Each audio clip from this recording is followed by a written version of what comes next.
ఆదరణ ఇవ్వగలిగిన వాడు, సంతోషం ఇవ్వగలిగిన వాడు, సమాధానం ఇవ్వగలిగిన వాడు, సంతృప్తితో నీ జీవితాన్ని ముందుకు కొనసాగింప శక్తి కలిగిన దేవుడు ఆయన వైపు చూస్తావా?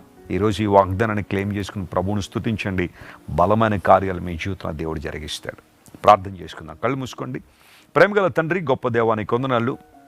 దావీదు భక్తుడు తన జీవిత అనుభవంలో నుండి పలికిన ఒక మాటను ఈరోజు మా ముందుకు తీసుకొచ్చారు. నీ స్వరూప దర్శనంతో మా ప్రతి ఆశ తీర్చబడుతుందని.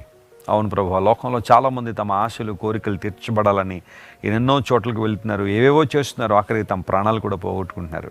కానీ సజీవుడు అని నీ పాదాల చెంత మేము ఉండడం ద్వారా, నిన్ను వెంబడించడం ద్వారా మా ప్రతి ఆశను తీర్చే దేవుడు, మా అవసరాన్ని తీర్చే దేవుడు కనుక నీకు వందనాలు. ఈరోజు మా ప్రియులు ఎట్టి అవసరాలతో నీ వైపు చూస్తున్నారో, ఏ ఏ విధమైన పరిస్థితుల్లో ఉన్నారో వారందరూ మీరు ముట్టి కనికరించి లేవనెత్తండి. బలమైన కార్యాలు వారి జీవితంలో జరిగించండి ప్రభువా. కృపా సంపత్తిని కుమ్మరించే దేవుడు గనుక నీకు స్తోత్రాలు. ఘనత మహిమ నీకే